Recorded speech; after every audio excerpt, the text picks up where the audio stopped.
अभी बज रहे थे सुबह के 7 और मैं लग गई थी खाना बनाने में। तो आज का व्लॉग आपके लिए बहुत ही ज़्यादा खास होने वाला है, क्योंकि आज मैं इसमें दिखाऊंगी बहुत ही सी यूनिक चीज़ें और आपको शायद पसंद भी आए।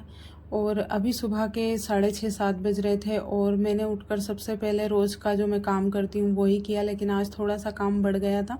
कल की तेज़ आंधी तूफान की वजह से पूरे छत पे इतना ज़्यादा कचरा हो गया था कि मुझे समझ में नहीं आ रहा था कि पहले मैं किचन का काम करूँ या बाहर का। लेकिन जैसा का जैसा काम छोड़कर मैंने रोज़ की तरह सबसे पहले किचन से अपना काम शुरू किया। किचन का झाड़ू लगाया, आगे वाले छत का लगाया, कमरे का लगाया, उसके बाद फिर मैं सीधा लग गई थी सब्जी बनाने में। तो सब्जी तो कुछ थी नहीं, तो आज तुअर की दाल बनने वाली थी। तो तुअर की दाल में लहसुन और प्याज के साथ तड़का लगाया, आटा लगा कर रख दिया था।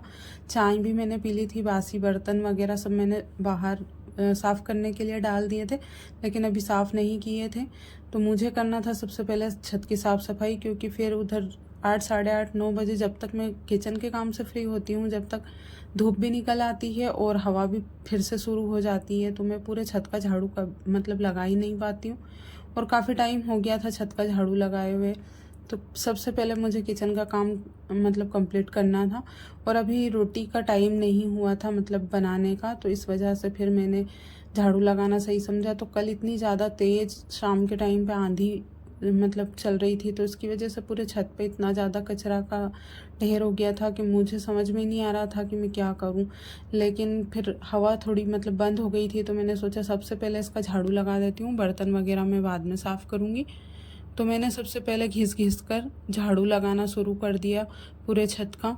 और इतनी ज़्यादा धूल निकल रही थी छत पे से कि मैं क्या ही बताऊँ, बहुत ज़्यादा धूल निकल रही थी। और अभी काफ़ी टाइम हो गया था झाड़ू लगाए हुए छत का, क्योंकि इतनी ज़्यादा गर्मी के टाइम पे हवा चलती है कि मैं जब तक काम से फ्री होती हूँ तब तक तो हवा बंद ही नहीं होती है। तो इस वजह से काफ़ी टाइम के बाद लगा रही हूँ। तो जब साफ़ सफाई पूरे छत की हो जाती है ना, तो बहुत ज़्यादा अच्छा लगता है। और मुझे अच्छा लगता है पूरे घर की साफ़ सफाई करना, और इतना क्लीन क्लीन सा होता है ना, तो देखने में बहुत अच्छा लगता है कि आज पूरा छत साफ़ हो गया। तो पूरा कचरा एक जगह इकट्ठा किया और पूरी पॉलीथीन भर गई थी कचरे से, इतना ज़्यादा कचरा छत पे इकट्ठा हो गया था।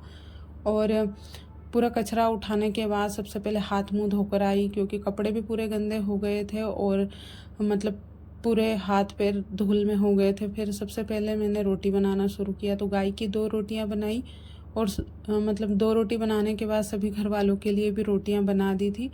और उसके बाद फिर मुझे करनी थी सिलाई। तो आज की सिलाई बहुत ही ख़ास है, क्योंकि आज मैं सिल रही हूँ अपने लिए सूट। तो मैं जब अपने घर गई थी तो वहाँ से मैं 2 सूट लेकर आई थी सुजालपुर से, और बहुत सस्ते में मिल गए थे मुझे। तो मैं रेडीमेड लेती हूँ ना, तो ज़्यादा दिन चलते नहीं हैं। और मैंने इस बार सोचा कि मैं कपड़ा लेकर आऊँगी। तो यहाँ पर तो मैं सूट पहनती नहीं हूँ, अपने घर जाती हूँ जब पहनती हूँ। तो मेरे जो भी पुराने सूट थे सब बेकार हो गए थे, फट गए थे। और मैंने रेडीमेड लिए तो वो भी ज़्यादा दिन चले नहीं। तो मैंने सोचा मैं इस बार कपड़ा लेती हूँ और उससे ही अपना सूट बनाऊँगी।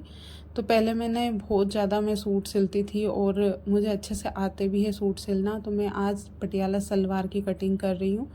तो मैंने एक जोड़ी सूट सिल कर रख लिया है। कल या फिर परसों में मैंने एक सूट सिला था, जो मैंने अभी तक आपको दिखाया नहीं है। तो ये मेरा दूसरा सूट है। तो ये 2.5 मीटर कपड़ा मैंने सलवार का लिया था, बहुत ही सस्ते में मिल गया था। 2.5 मीटर 100 रुपये का 2.5 मीटर कपड़ा मिल गया था पटियाला सलवार के लिए, जो मैं लेकर आई थी। तो मैंने ऊपर कमर वाला हिस्सा अलग से निकाल के रख लिया था। और मेरी जो लंबाई है सलवार की, वो मैं 40 इंच की पहनती हूँ। तो मैंने उस हिसाब से मेजर करके सलवार की कटिंग की और तुरंत ही सिल ली थी, क्योंकि कोई सी भी नई चीज़ आती है सिलने के लिए तो बहुत एक्साइटेड होती हूँ मैं सिलने के लिए। तो इसमें से कपड़ा बिल्कुल भी नहीं बचाऊंगी मैं, क्योंकि मुझे बहुत ज़्यादा जो घेर वाली है पटियाला वो ही बनानी है। तो मैंने पूरी मेजर की और पूरी कटिंग की, और नहाने के बाद ही मैं कर रही थी, क्योंकि आज मैं जल्दी नहा कर आ गई थी। तो जब भी मैं सिलाई करती हूँ तो कभी कभी जल्दी नहा कर आ जाती हूँ। आज वैसे हवा भी चल रही थी और मौसम भी थोड़ा सा ठंडा था। तो बस मैंने कटिंग की, उसके बाद फिर मैंने खाना खाया, और उसके बाद फिर मैंने सलवार की सिलाई की। और कुर्ती भी मैंने साथ में काट कर सिल ली थी। तो सलवार बहुत ही ज़्यादा अच्छी और कुर्ती भी बहुत ही ज़्यादा सुंदर लग रही थी। तो ये चाहे सस्ते हो या फिर देखने में इतने अच्छे ना लग रहे हो, लेकिन बहुत ही ज़्यादा कंफर्टेबल थी। मैंने पहन कर देखी तो बहुत ही ज़्यादा अच्छे लग रहे थे, और इसका कपड़ा भी ना बहुत ज़्यादा सॉफ्ट था। फिर उसके बाद मैंने शाम का खाना बनाना शुरू किया। तो शाम के खाने में कटहल की सब्ज़ी बन रही है, और कटहल की सब्ज़ी इनकी बहुत ही ज़्यादा फेवरेट है। तो जब मैं बना रही थी तो मुझे याद आ गई थी इनकी कि इनकी भी फेवरेट सब्ज़ी है, लेकिन आज तो ये थे नहीं। तो मैंने टमाटर पीस कर रखे, प्याज काट लिए थे और लहसुन खूब सारी छील कर रखी थी, और ये एक टमाटर रखा हुआ था तो उसको मैंने पीस लिया था। और ऐसे उसमें थोड़ा सा पानी डालकर और बेसिक से मसालों के साथ आज मैंने कटहल की सब्ज़ी बनाई। बहुत ही ज़्यादा टेस्टी बनकर तैयार हुई थी। और फिर मतलब खाना बनाने के बाद फिर मैं फ्री हो जाती हूँ। शाम का टाइम जब रहता है जब, तो थोड़ा बहुत अगर सिलाई का काम रहता है तो मैं शाम को करती हूँ, नहीं तो फिर मैं टीवी वगैरह देखती हूँ। और वैसे भी मैं अकेली रहती हूँ तो मेरा मन नहीं लगता, तो बस ऐसे ही कामों में मैं अपना मन लगाती हूँ। छोटी छोटी चीज़ें करती रहती हूँ, तो जिससे मेरा दिन निकल जाता है, पता ही नहीं चलता। थोड़ी बहुत देर सो जाती हूँ, क्योंकि ये रहते हैं ना तो ये बातें करते हैं, कुछ ना कुछ बातें बताते हैं, कुछ जानकारी देते हैं, तो बस मैं इनकी सुनती हूँ या फिर टीवी देखती हूँ। तो यही काम रहता है मेरा शाम का। तो अच्छे से मैंने कटहल की सब्ज़ी बनाई थी, सिंपल से मसालों के साथ बनाई थी, लेकिन बहुत ही ज़्यादा अच्छी खुशबू आ रही थी इसमें, और बन के भी बहुत ही ज़्यादा अच्छी तैयार हुई थी। तो 2-3 दिन से हम लोग शाम की सब्ज़ी नहीं बना रहे थे, लेकिन आज हमने बनाई थी, क्योंकि आज सुबह दाल थी तुअर की, तो रात को तुअर की दाल मतलब थोड़ा डाइजेस्ट नहीं होती है, तो इस वजह से हमने फिर अभी सब्ज़ी बनाई, नहीं तो सुबह के थोड़ी सी दाल बच भी गई थी। तो आज का व्लॉग सिर्फ छोटा सा है और शाम तक का आज मैंने बनाया है। तो अगर आपको पसंद आया हो तो प्लीज़ चैनल को सब्सक्राइब कर दीजिएगा अगर नए हो तो, और वीडियो को लाइक ज़रूर कीजिए।